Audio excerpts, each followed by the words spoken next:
My name is Twinkle, welcome back to my channel. आज हम पढ़ने वाले हैं चैप्टर नंबर 9 जो कि है some applications of trigonometry. Trigonometry की थोड़ी सी कुछ एप्लीकेशंस हम देखेंगे कि रियल लाइफ में हम कहाँ यूज करते हैं। मैथ्स की इतनी ज्यादा कैलकुलेशंस ना करके बस थोड़ी बहुत कैलकुलेशन करके हम कैसे हाइट, परपेंडिकुलर एंड हाइपोटेनस निकाल सकते हैं। लास्ट चैप्टर में हमने पढ़ा था जो कि ए चैप्टर था, इंट्रोडक्शन टू ट्रिग्नोमेट्री। हमने खाली बेसिक्स पढ़े थे, उसकी रेशियोज पढ़ी थी, ठीक है, उसकी आइडेंटिटीज पढ़ी थी, इतना ही पढ़ा था। इस बार हम थोड़ा सा डिटेल में पढ़ेंगे कि उनकी एप्लीकेशंस क्या होती हैं। तो जल्दी से शुरू करते हैं, ठीक है। अब इमेजिन करते हैं, और लास्ट क्लास में भी हमने एक सिनेरियो इमेजिन किया था जिसमें हमारे पास ये कुतुब मीनार था, ठीक है। हम इससे समझ रहे थे कुतुब मीनार, ठीक है मैम। हमारा एक स्टूडेंट गया रिसर्च वर्क करने, ठीक है, कि मैम मैं पता लगाऊंगा कि कुतुब मीनार की हाइट कितनी है। तो यहाँ पे खड़े होकर के देखता कि मैम कुतुब मीनार की हाइट कितनी है, उसको ये पता लगाना है, ठीक है। अब वो जाकर के मेजर तो नहीं कर सकता है ना, तो वो मैथ्स की कुछ थोड़ी सी कैलकुलेशन करेगा जिससे वो पता लगा लेगा कि इस कुतुब मीनार की हाइट कितनी है। चलो देख लेते हैं, ठीक है। यहाँ से एक हॉरिजॉन्टल लाइन बनेगी, है ना, ये देख रहा है, ये इस कुतुब मीनार को देख रहा है, तो यहाँ से एक हॉरिजॉन्टल लाइन बनेगी, मैम बन गई, ठीक है। ये इसकी बंदे की भी कुछ हाइट होगी, मैम है। चलो इसकी हाइट को ले लेते हैं, ए एंड बी। जितनी इस बंदे की हाइट होगी, जितनी स्टूडेंट की हाइट होगी, उतना यहाँ पे भी होगा, उतनी इक्वल हाइट इसकी और इसकी होगी, है ना। तो ये डी और ई ले लेते हैं। चलो डी और ई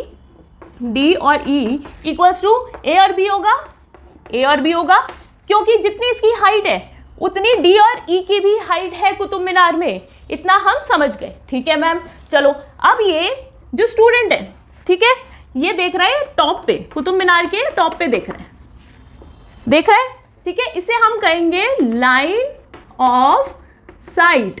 लाइन ऑफ साइट का मतलब क्या है? साइट का मतलब क्या होता है? आपकी नजर, ठीक है। वो जहां पे अपनी नजर डालेगा, टॉप पे अपनी नजर डाल रहा है, तो उसको कहेंगे लाइन ऑफ साइट। अब हम इतना समझ गए कि उसे यहाँ से यहाँ तक की हाइट चाहिए कुतुब मीनार की, ठीक है। इसलिए ये स्टूडेंट टॉप पे देख रहा है, तो टॉप तक जो लाइन बनेगी उसे कहेंगे लाइन ऑफ साइट, ठीक है। और जो ये हॉरिजॉन्टल लाइन है, इसे हम कहेंगे हॉरिजॉन्टल लाइन, ठीक है। इसके और इसके बीच का जो एंगल होगा उसे हम कहेंगे angle of elevation, angle of elevation, ठीक है मैम। इतनी हमें टर्म्स याद हो गई, मैं आपको देख रही हूँ, ठीक है। तो ये मेरी लाइन ऑफ साइट हुई, इतना क्लियर हो गया, ठीक है। और जो हॉरिजॉन्टल लाइन के बीच में और लाइन ऑफ साइट के बीच में, अब मेरी हॉरिजॉन्टल लाइन आप तक जा रही है, ठीक है, और लाइन ऑफ साइट भी आप तक जा रही है, तो हमारा एंगल ऑफ एलिवेशन कितना होगा? 0, क्योंकि हॉरिजॉन्टल लाइन, अगर इस स्टूडेंट की हॉरिजॉन्टल लाइन और ये यहाँ देखना शुरू कर दे तो उसके बीच का एंगल कितना होगा? क्योंकि दोनों लाइंस कोइंसाइड कर जाएगी, एंगल हमारा हो जाएगा 0। Angle of elevation will be equals to 0।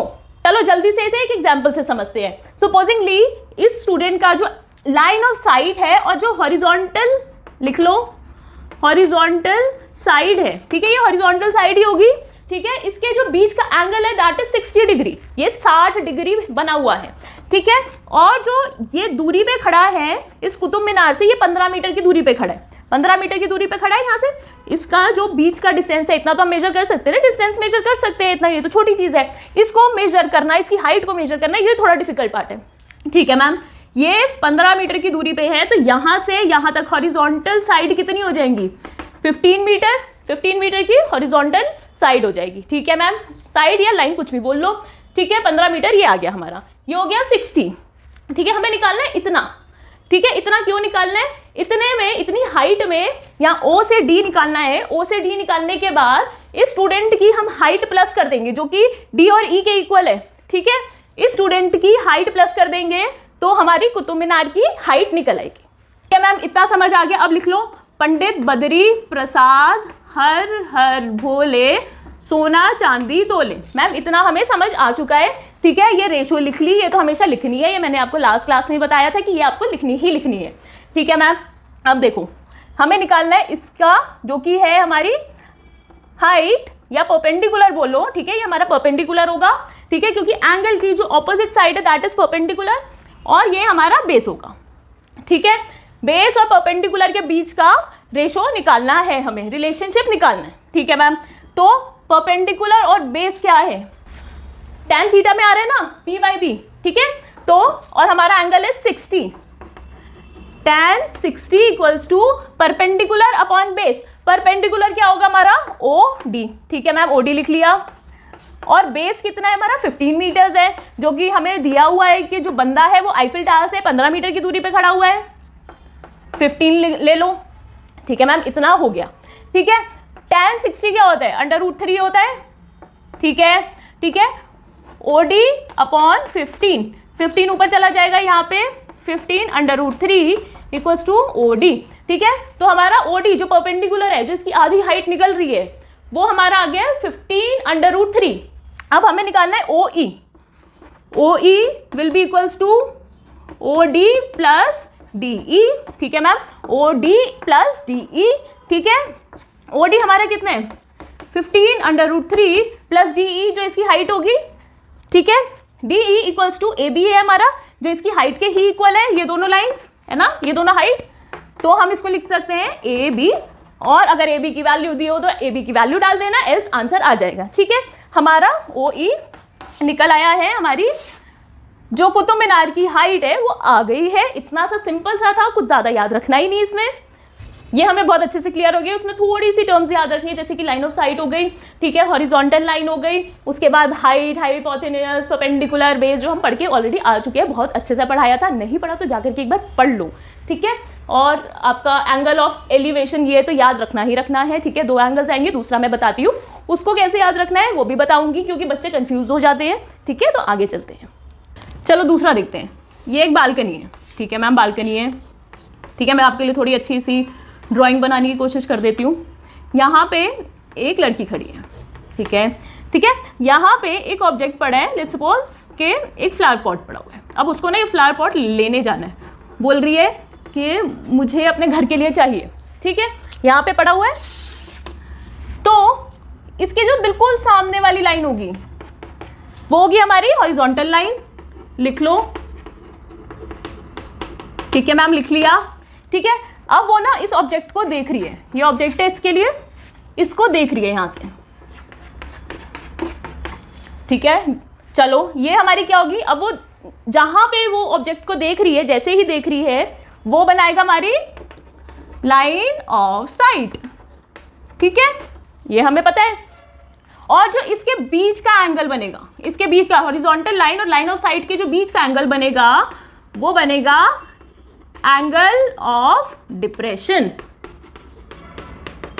ठीक है मैम। अब एंगल ऑफ एलिवेशन तो पढ़ लिया, एंगल ऑफ डिप्रेशन क्या है बता देती हूँ। अब सपोज करो यहाँ क्लाउड्स है, ठीक है, एक क्लाउड आ रहा है, ये लड़की इस क्लाउड को देख रही है, ऊपर देख रही है, तो ये जो हॉरिजॉन्टल लाइन है और ये वाली जो लाइन ऑफ साइट है, ठीक है, इसके बीच का एंगल को हम कहेंगे एंगल ऑफ एलिवेशन। जब भी ये लड़की ऊपर देखेगी, अपनी हॉरिजॉन्टल लाइन से ऊपर देखेगी, उसे हम कहेंगे एंगल ऑफ एलिवेशन। और जब भी नीचे देखेगी, डिप्रेशन से वर्ड समझो, डिप्रेशन थोड़ा नेगेटिव वर्ड है, ठीक है, इसको ऐसे याद रखेंगे, नेगेटिव वर्ड है तो डाउनफॉल है, ठीक है, नेगेटिव है, खराब है, नीचे है, ठीक है। जब नीचे देखेगी लड़की तो उसे कहेंगे हम एंगल ऑफ डिप्रेशन, जो कि हमारा बनेगा हॉरिजॉन्टल लाइन और लाइन ऑफ साइट के बीच में, नीचे देखने पे, ठीक है। बेकार है क्योंकि, समझ रहे हो, क्योंकि डाउनफॉल है यार, नेगेटिव वर्ड है। नेगेटिव मीन्स जब लड़की नीचे देखेगी। एलिवेशन मीन्स एलिवेटर होता है, एलिवेटर को ऐसे याद करो कि ऊपर जाता है, ठीक है, सबसे पहले ऊपर जाएगा, तो उससे हमारा एंगल ऑफ एलिवेशन, कुछ चीज अगर हम ऊपर देख रहे हैं, हॉरिजॉन्टल लाइन से हम कुछ ऊपर देख रहे हैं, तो उसे कहेंगे हम एंगल ऑफ एलिवेशन, ठीक है। इतना हमें क्लियर हो गया, बहुत बेसिक कॉन्सेप्ट था, अभी तक कुछ भी नहीं आया है। कुछ टर्म्स थी जो याद रखनी पड़ेगी, मैंने समझा दिया कैसे याद रखना है, ठीक है। अगर उसको फॉलो कर लोगे तो आपको याद चीज़ें हो जाएंगी, कोई इशू नहीं है, पूरा भरोसा है, अच्छे मार्क्स लाओगे ही लाओगे, ठीक है। बस थोड़ी सी एप्लीकेशंस हैं इसकी, हम धीरे धीरे करके क्वेश्चंस भी करेंगे। और अगर आपको ये कॉन्सेप्ट समझ आ गया हो तो जल्दी से जाकर के मेरा चैनल सब्सक्राइब कर दो और अपने फ्रेंड्स के साथ शेयर कर दो। Thank you and happy learning.